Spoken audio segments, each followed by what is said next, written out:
Halo, selamat pagi teman-teman percupangan Indonesia. Topik pagi ini yang saya ingin bahas yaitu mengenai perihalnya itu di lelang percupangan di Indonesia. Nah, kemarin saya sempat dapat dengar cerita tentang kontroversi teman-teman yang mau join collab lelang. Itu ternyata ada yang kurang terima, ada yang bisa terima, tapi dengan beberapa syarat dan aturan ya. Jadi lelang itu ada yang mereka boleh ikut collab live, tapi syaratnya adalah mereka harus cantumkan KTP. Ada yang minta KTP-nya difoto beserta wajahnya.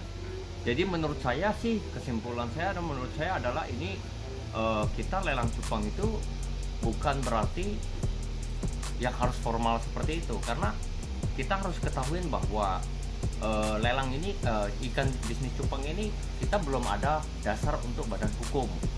Jadi kita tidak usah lah, menurut saya ya, kalau menurut saya tidak usah terlalu formal atau gimana pun ya, karena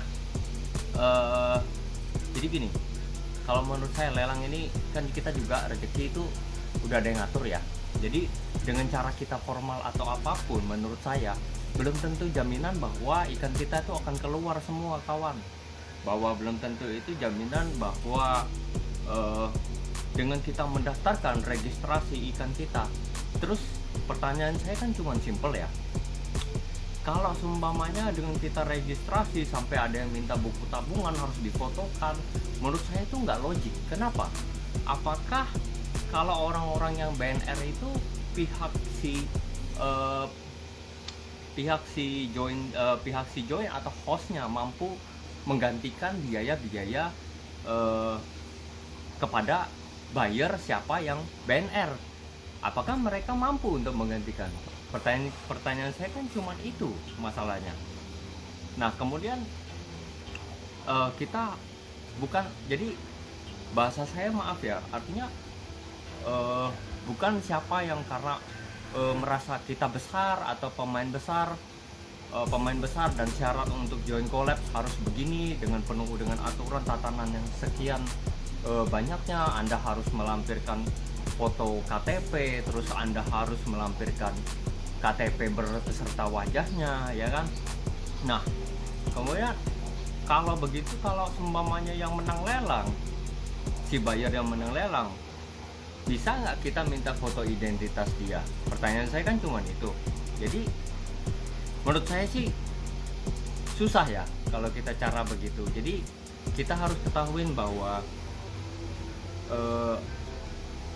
kalau di saya pribadi ya, kalau di saya pribadi sih kita bukan berasumsi bahwa kita besar atau tidak.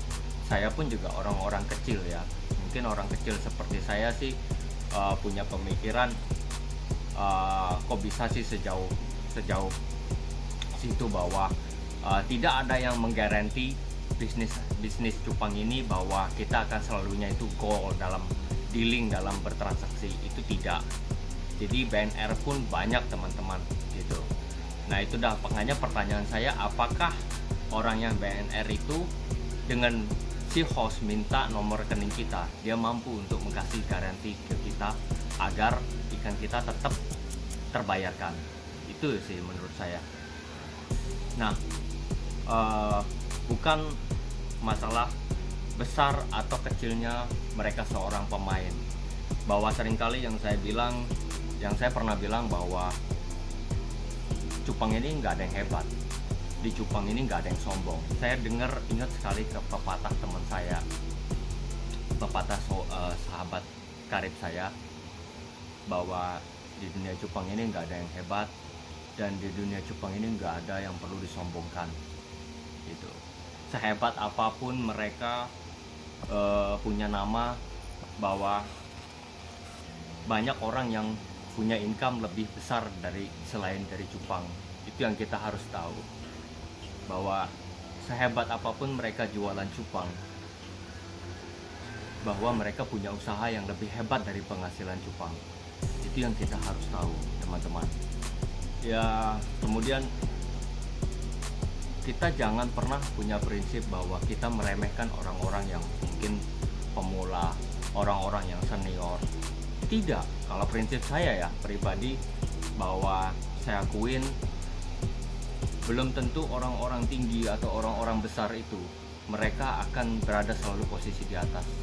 Saya udah banyak melihat semua orang-orang yang tinggi atau yang merasa arogan terlalu jauh dengan mungkin mereka memiliki ikan yang cukup bagus, tapi kenyataannya pada faktanya bahkan orang-orang kecil yang mereka lebih jago jualan, dan orang-orang kecil mereka seperti mereka pun hari-hari mereka dapat uang dibanding orang yang punya ikan bagus, yang punya nama besar, jauh, teman-teman. Nah, kita sekali lagi bahwa kita tidak bisa meremehkan orang-orang yang ada di bawah atau pemula siapapun. Karena apa? Karena kita tidak tahu suatu saat di posisi mereka pun mereka bisa jadi karena mereka memiliki ikan terbaik, mereka menciptakan generasi terbaru dan tiba-tiba ikan itu viral dan itu bisa membesarkan nama mereka. Nah, itu yang harus kita sadarin, kita nggak bisa pungkirin. Makanya, dan saya pun sendiri, saya sampai sekarang mencermatin, baca tren cupang itu seperti apa, bisnis cupang itu seperti apa. Bukan berarti karena saya orang bisnis atau apa, saya ngelihat pasar itu seperti apa. Itu yang terus saya kembangin inovasinya. Saya belajar bagaimana mencermati pasar atau apa. Jadi bukan karena kita tuh pintar atau apa, teman-teman, kita terlalu pintar atau apa, tapi kita terus belajar. Intinya kita jangan pernah menyerah dalam suatu hal apapun, bahwa bisnis apapun yang kita jalanin, asal kita tekun, telaten, ulet, terus terang ya, insya Allah pasti itu membuahkan hasil, pasti bawa jalan buat teman-teman. Karena yang kemudian yang kedua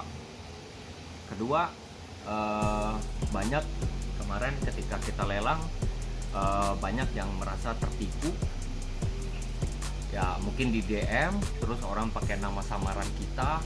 Nah, mungkin ini supaya kita lebih pintar lagi, teman-teman, be smart, bahwa tidak mungkin pada saat kita melakukan pelelangan itu kita bisa punya waktu untuk nge-DM orang-orang siapa yang menang atau siapa buyer-buyer kita yang sudah menang lelang. Jadi kita harus lebih pintar tentang hal ini, teman-teman. Jangan tertipu masalah yang sedang marak dengan namanya penipuan, mengatasnamakan sekian bla bla bla, ya kan. Nah, seperti yang tadi saya sudah ngomongin di awal, kata mereka dasar daripada minta KTP terus difotoin katanya untuk menghindarin hal-hal yang diinginkan.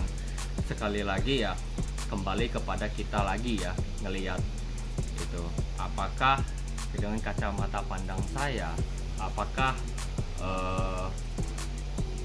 yang kita sudah fotokan data diri kita terus beserta KTP, apakah kita mampu menipu. Dan kebanyakan yang terjadi bahwa buyer atau pemenang lelang pun yang jadi BNR, bukan si penjual yang jadi BNR-nya, ya kan? Bukan, teman-teman. Jadi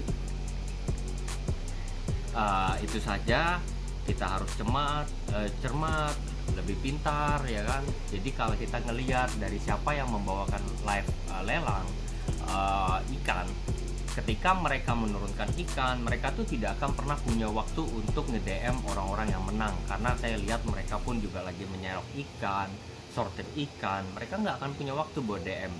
Jadi kita harus lebih pintar, teman-teman. Lebih bagusnya adalah kalau kita menang, merasa kita menang lelang, kita langsung DM siapa nih buyer kita, langsung tembak di situ, daripada sebelum keduluan orang yang menggunakan nama palsu atau cloningan masuk nge-DM Anda. Jadi itu saja, teman-teman. Menurut saya cuman itu aja, teman-teman. Bila mana ada kata-kata saya yang salah atau kurang berkenan, di antara teman-teman yang menjadi host.